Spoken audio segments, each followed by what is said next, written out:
Well, hello there, you're watching the press preview. A first look at what is on the front pages as they come in. So in the next half hour or so, we'll see what's making the headlines with the Observer's chief leader writer, Sonia Sodha, and the political journalist, Isabel Oakeshott. Lovely to see you both. Hello to you. Hi.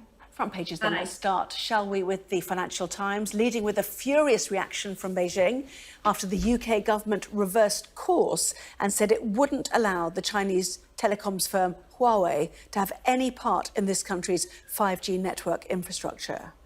The Guardian says small towns and rural areas across the UK will be the hardest hit by delays of up to 3 years in the rollout of the 5G technology.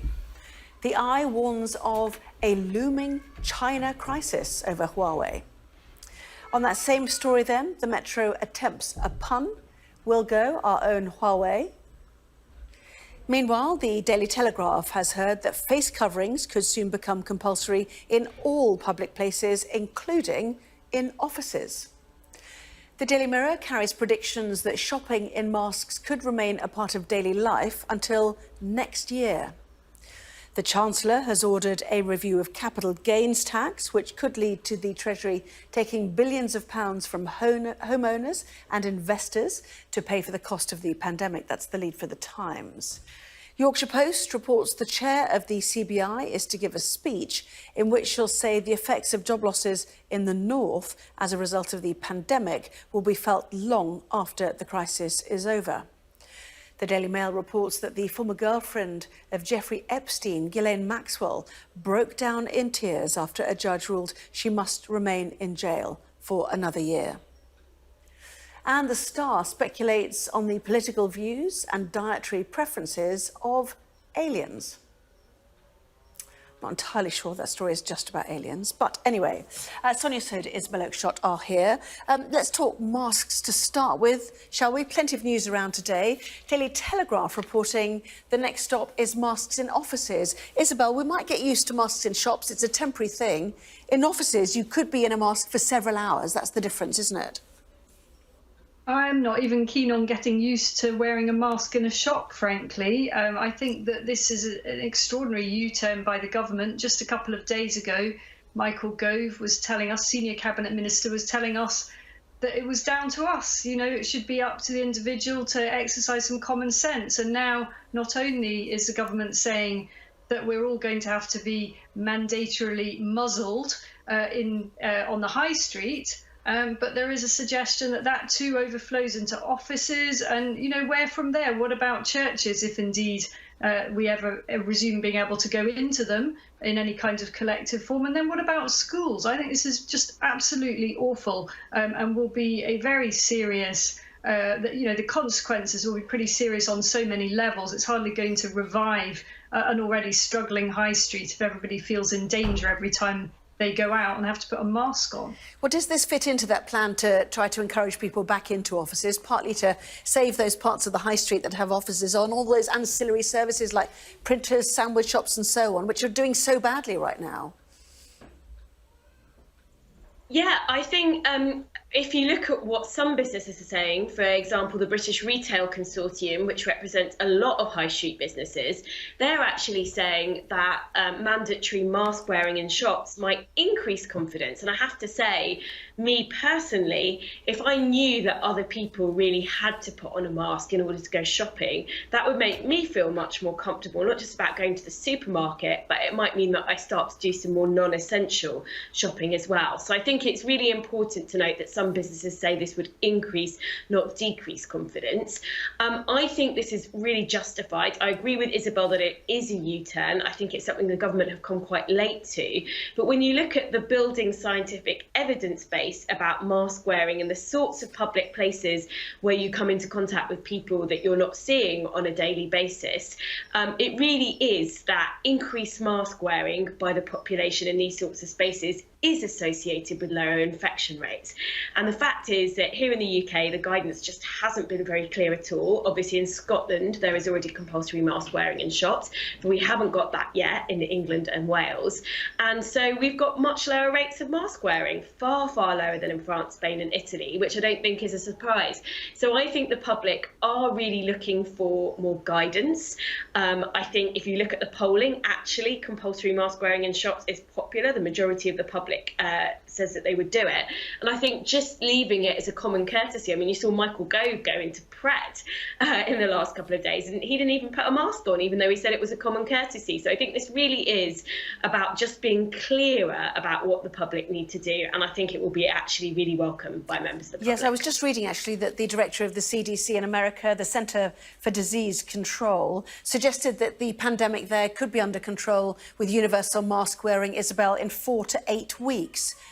Should we not be doing everything we can to, A, get the economy moving, but keep everybody safer in order to reduce the risk to let the economy thrive faster? Isn't that sort of what the government's thinking? Well, I think the problem is that those two things are almost mutually exclusive. You know, you can't do everything possible to reduce the risk at the same time as reviving the economy. The two things are just not compatible.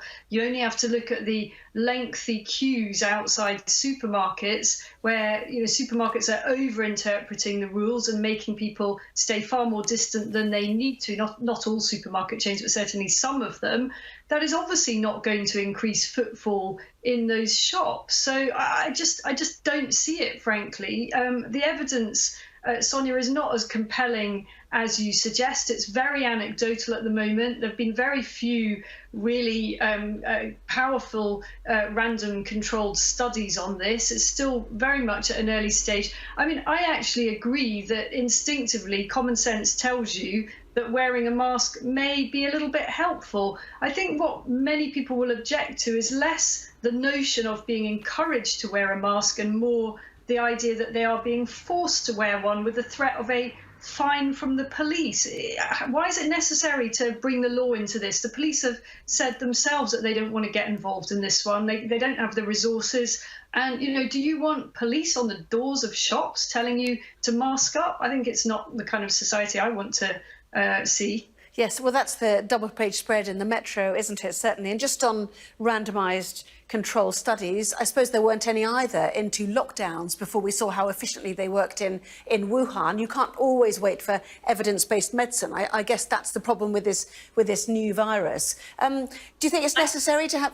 Go for that first then, Sonia? Well, I think that's absolutely right, Anna, and it wasn't possible. And actually, medical experts have questioned the ethics of doing randomised controlled trials on mask wearing anyway. But the observational studies that have been done are actually robust. There's a reason why back in mid-March, before we had that science, only 10 countries had gone for mandatory mask wearing. Now it's 130 countries around the world that have gone for some form of mandatory mask wearing.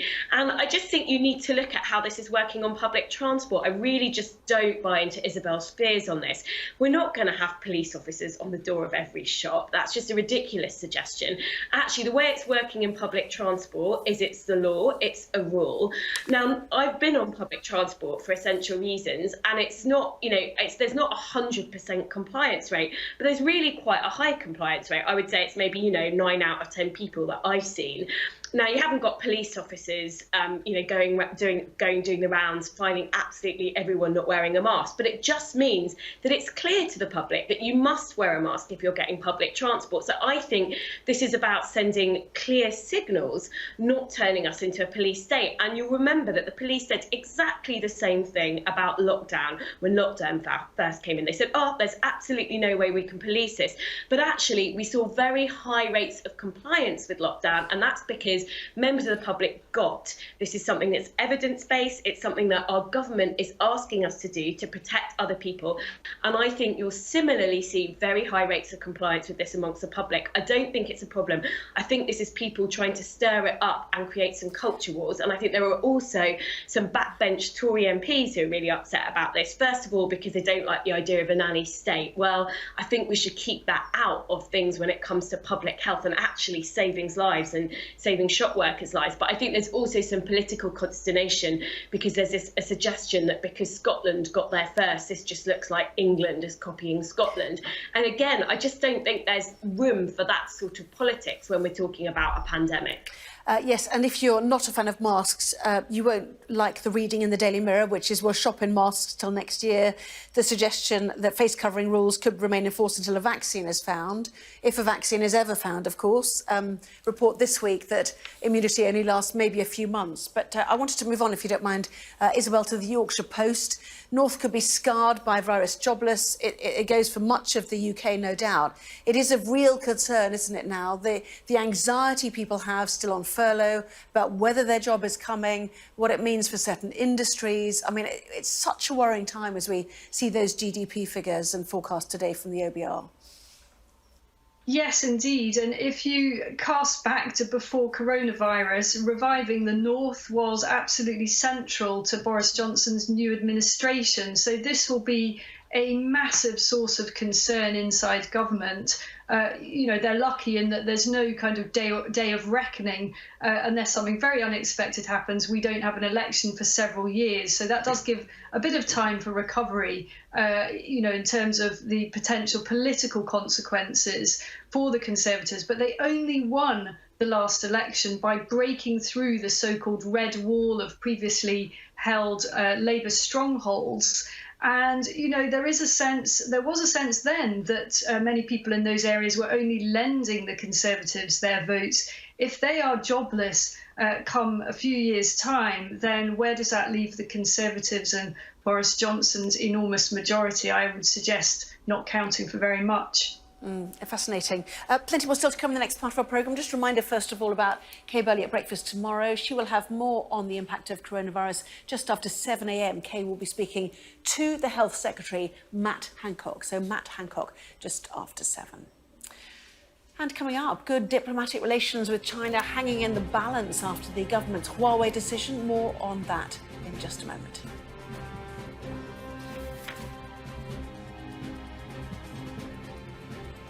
Well, welcome back. You're watching the press preview with me this evening, Sonia Sodha and Isabel Oakeshott. Welcome back to both of you. Let's take you straight to the metro, shall we? We'll go our own Huawei. Sonia, two thoughts on this. One, the question is, with what, given Huawei really was the world leader in 5G telecoms? And secondly, have we gone our own way, or have we just gone the way of America? Well, I think there's a lot of people who would argue we've gone the way of America, but I'm not sure we have that much else of a choice. I think this has really been the sort of longest trail government U-turn in history, so everyone's really expected this. It's been on the cards for quite some while, probably a number of months. But I think the thing that really clinched it was not just the sort of very long-term security concerns about Huawei's involvement in the UK's 5G network, but the US sanctions that mean that Huawei can no longer use American microchips in its equipment, which raises a whole new set of security concerns. It's also been a massive political issue for Boris Johnson, so I think there's sort of around 60 Tory backbenchers who are really upset about this, that those numbers have grown. So it's kind of hard to see what else the Prime Minister could have done, and ultimately I think it was probably the right choice given the security concerns that people have warned about, but it's a massive practical issue for the government.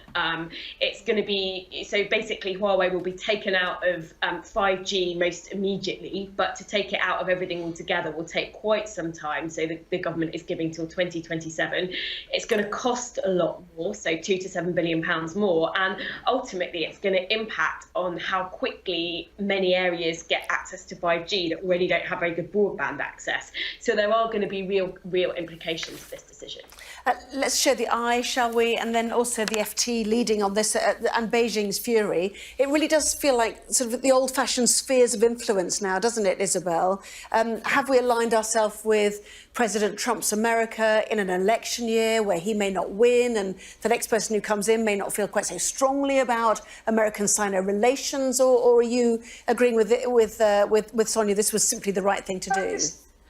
I just don't think any of that matters. The Chinese regime is a bad thing. It is a sinister regime. It is trying to get its tentacles over everything it can in the West. Its ambitions know very few bounds. And I think it's that simple, really. Yes, it may be more expensive for us to do things differently. It may be, as Sonia says, a practical problem. It may mean that we don't have quite the coverage that we want in the way that we want it, but that's a price worth paying. And I think politically, this was clearly unsustainable for Boris Johnson a long time ago. I could have told you months ago that they would have to U-turn on this. 60 rebels on the Tory side. This is what happens when a government has a really big majority. They have Isabel? the backbenchers have the comfort to do that. We're running out of time, but we will see you at 11:30. Sonia, Isabel, thank you both. Thank you.